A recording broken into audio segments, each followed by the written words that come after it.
guys, I'm going to Apollycon.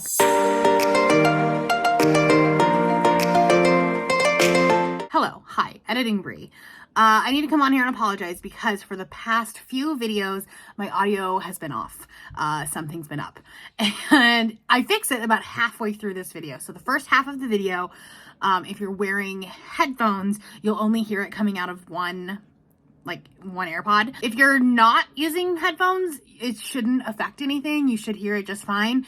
But for some reason, it was only going into like one of the speakers. Essentially what had happened was the microphone got ever so slightly unplugged.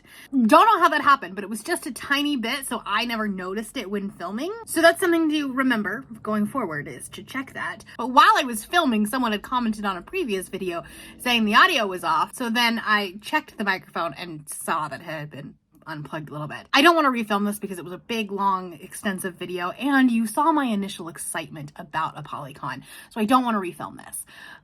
But I apologize. This is the last video that this is going to happen, and we know going forward. So anyways, I hope you enjoy. Like I said, about halfway through the video, it does fix itself. Hello everybody and welcome back to my channel. My name is Brianna and this is For Pause in a Book. Today we are going to be talking about my Apollycon high priority TBR, and it is a lot. So if you have no idea what I'm talking about, Apollycon is a huge romance slash fantasy romance convention that happens every year in Washington, D.C. It's very exclusive. It is so hard to get tickets. I think they sold out in 3 minutes or something like that.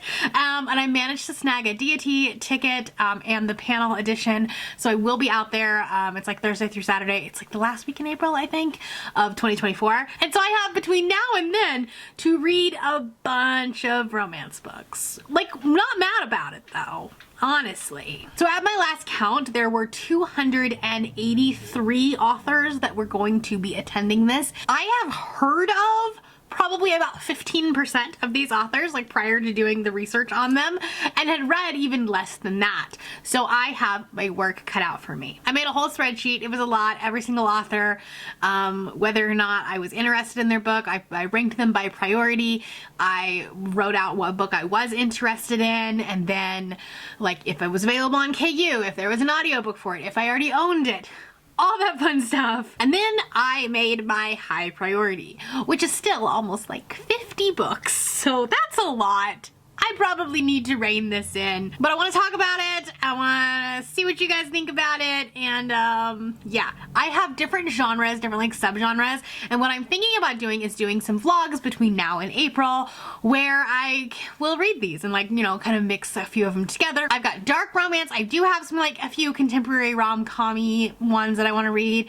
Lots of fantasy romance. There were some sports romances on there that I was really excited about, as well as a lot of queer books on there. That will likely be the first vlog that I do, so that I can try to get it in during Pride Month, where I will be reading some of the LGBTQ plus romances that are on my high priority list. But without further ado, let's just talk about it. A couple in the more like lighter rom-com-y ones. Nisha Sharma is going to be there, and she wrote Dating Dr. Dill, which is a book that I read last summer and really liked. I think it was really cute. And the second book that's in this like grander series is coming out on August 1st.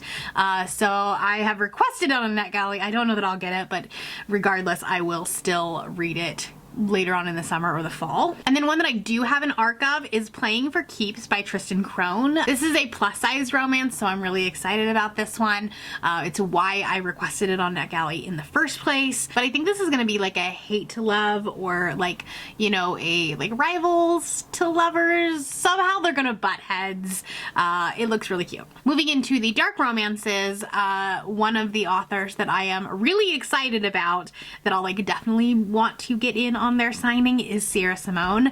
I just recently read Priest and absolutely loved it. I'll link the vlog up above, but like it was so good. And I want to continue on with this series, reading Sinner and Saint. I've also read her Camelot trilogy as well. I liked the first one but didn't like the rest of the series. And then she also has one called A Lesson in Thorns that I know is really spicy as well. Sarah Kate will be there, and Praise gets a lot of praise here on BookTube, or it gets, a lot of people are talking about it. A lot of people read this during Smut Den, so it was brought to my attention. I think this is like a dom-sub relationship, obviously with like a praise kink. His Dancer by Darcy Rose and Lucy Smoke looks fantastic. First off, this cover is just chef's kiss. But I think this is about a dancer who gets kidnapped and there's romance there. So that sounds interesting.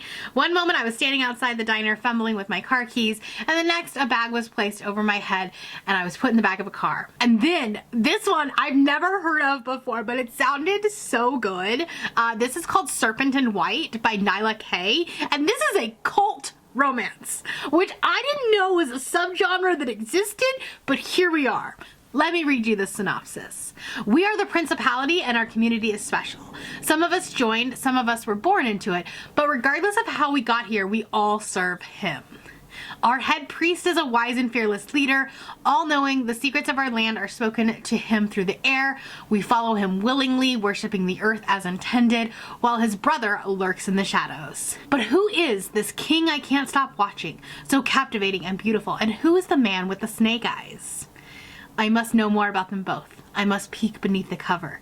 Unearthing the truth brings me between a king and a serpent, and the lust we share isn't the only unexpected gift. I need to read this yesterday. Then we have Command Me by Geneva Lee. I don't know if this is really a dark romance or not. It is a royalty romance, and weirdly enough, I already had this one on my Kindle. It must have been one that was like, you know, I got one of the BookBub emails about, because I already have this one. But royalty romances are fun, so love that. I just lumped these all together with sports romance, but I think what I might do is even separate them out even more and do maybe a college romance vlog and then a more sports focused, like professional sports vlog. I don't know, we'll see. But we have How to Lose at Love. It's a fake dating sports rom-com, and this is a college sports romance about a football player who is like trying to get into the draft. Something like that. And he has a bad reputation and his agent is saying that, hey, you should probably get a girlfriend so that you look better to the media. It's gonna be a fun time. Fake dating is a top tier trope. Another sports romance, The Red Zone by Amy Knight. This is a single dad romance. This is gonna play a little bit on the single dad trope. It's not actually a dad. His mother dies and he is tasked with taking care of his much younger sister. And then I think it's her teacher, like the little sister's teacher, the romance between those two. It looks steamy. We'll see though. All right, and then a good segue to go from sports romance to queer romance is a queer sports romance called The Endgame by Riley Hart. This is about two guys. One of them is an NFL player, and I think he is like still in the closet publicly. Like he doesn't want the media to know, essentially. And then also a lawyer, and they meet in a hotel bar one night, and you know, fun times. I don't know, we'll see. Some other queer romances that I'm excited about. Fresh Start by Reese Everly. This is a second chance coming back home to like your hometown kind of romance. Dawson Eldred, Hollywood superstar, America's Most Eligible Bachelor, and the jerk that walked out on me. Sounds fun. And then this one just sounds absolutely adorable. The cover looks adorable. This is called Teacher of the Year by M.A. Wardell. This is about a kindergarten teacher and a single dad. That just makes my heart a little bit happy. They were supposed to keep things casual. Who'd expect they'd be schooled in love? How can you not be excited about this? Okay, now let's move into the fantasy romance slash paranormal. I have a bunch of them that I own, so I definitely want to get to them. Rhapsodic by Laura Thalassa. I don't know what this is about, but she's a siren with a big problem. So, you know, that's interesting. This is one that's like going crazy on Book Talk. I have read from this author before, but I'd love to continue reading her works. So I have Wretched by Emily McIntyre. I believe this is the Wizard of Oz retelling. This is a very light fantasy romance. It's not really fantasy romance. This one definitely like leans more mafia type romance, but I don't know where else to put it. Scarlett St. Clair with King of Battle and Blood. This is one that I wanted to read during Realmathon. I was gonna do like a fantasy romance vlog then and never got to. The Adrian who held me now carried his age within his eyes, which were burdened by heartbreak, and I wonder if that was what has made this man a monster. This one I think is much more political. I think there are vampires. Obviously, Apollycon is created by Jennifer L. Armentrout, so I'd love to continue on with the From Blood and Ash series. This is the only one in the series I've read, so I should read the second one. Carissa Broadbent is going to be there, and I've read Serpent and the Wings of Night, but I'd love to continue that series as well as Daughter of No Worlds. Rebecca Yarros is going to be there, so Fourth Wing is a book that I would like to read sooner rather than later. This one, I probably won't bring books to have people sign, except for maybe this one. Because it is the exclusive, first edition, it would be cool to also have a signature on it. And then lastly, I didn't think this was a fantasy romance, but The Blood Trials by Annie Davenport has been on my TBR for a really long time, and she will be there, so. Another one on my radar is What Lies Beyond the Veil by Harper L. Woods. Cassidy and Mel read this one during Smut Den and liked it, I think, so I'm interested. But this is a fae romance. Another one that is getting a lot of attention right now is A Promise of Fire by Amanda Bouchette. This is a military fantasy romance, I think.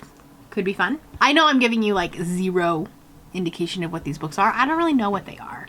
I've done a very cursory glance, and I will be honest, especially with the fantasy romances, when the cover looked cool, I just put it at a high priority.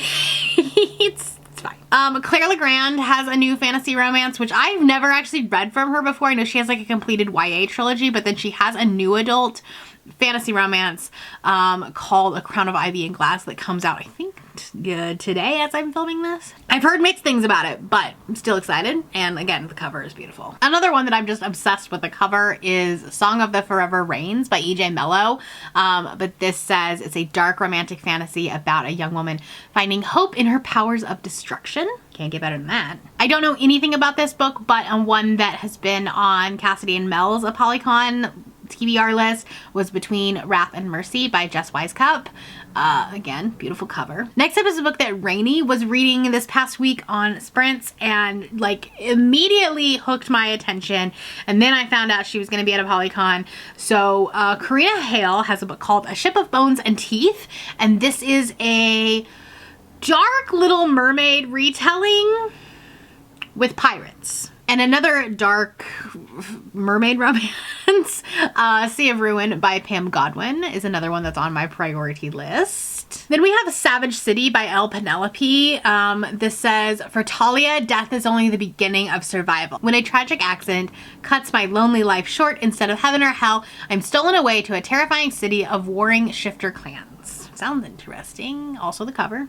Again, it just kind of got me. Trial of the Sun Queen by Nisha J. Tooley is a book that Cassidy read during Smut Den, and while I don't think she loved it a lot, actually I can't remember, it's got a lot of buzzwords for me. The Bachelor meets the Hunger Games. 10 women, a deadly contest, only one can win the Sun King's heart. I'm here for this. Then we have Dark Knight, Golden Dawn by Allison Carr Wechster. I think that's how you say that last name. In a city where the elite are powerful as gods, the season is about to begin. The immortal orders will gather, pair, and create a spectacle for all of Nuva Troy to witness. Some of these are definitely leaning more fantasy than romance, but I'm okay with that, honestly. Another one where the cover is just stunning, Where Oceans Burned by Casey L. Bond. This is, it says it's perfect for fans of enemies to lovers, fantasy romance, Holly Black's The Cruel Prince, Sarah J. Maas's Throne of Glass, Elise Kova's Married to Magic series, and Romeo and Juliet retellings. So we've got some hate to love going, and I'm here for this. Every time I say, but look at this cover, I mean it, but this one, Court of Ravens and Ruin by Eliza Rain. This is stunning, okay? A defiant human woman, a dark fae prince, two enemies bound to marriage that could destroy the world. Then we have Beauty and Darkness by Elizabeth Briggs. I think this one might be YA, but it says the fae king was my enemy, now he's my husband. So we have a hate to love marriage. Could be very interesting. The next one is The Prince's Poisoned Vow by Haley Turner. This one just screams epic fantasy to me, not fantasy romance, but it says it's a queer steampunk inspired epic fantasy, so I guess that makes sense. But regardless, this is This one sounds very interesting. Next up, The Maiden and the Unseen by Jeanette Rose and Alexis Rune. Both of these are going to be at Apollycon, and this is a Hades and Persephone retelling. Now here's the thing, I've read Neon Gods and I love Neon Gods, and so you tell me something is a Hades and Persephone retelling, I'm a little bit hesitant because I'm afraid that no one will do it as well. But we'll see. Slaying with the covers once again, Death by Fire by S.C. Muir, Marauding Insurgents, and Innocent Life, Married Strangers. The 4 types of magic held in perfect balance by the magi who wield them. That harmony shattered when a sorcerer wielding 2 opposing magics laid waste to the 4 clans, driving them into isolation. Stunning. Here for this. Next up, Commanding Flame and Shield by S.J. Barnett. This says it's a slow burn, fated mates, romantic fantasy. Now, fated mates is generally not a trope that I love in fantasy romance. I don't love it. But this one still looks really political in nature. A reluctant prophesied leader, a legendary warrior, an evasive enemy threatening everything they hold dear, and a star-crossed love they burn the world to save. And that right there is a buzzword. So we'll see what happens. This one also looks YA, but still very interested in it. The Raven and the Rush by Sarah M. Credit. This is a standalone forbidden love fantasy romance.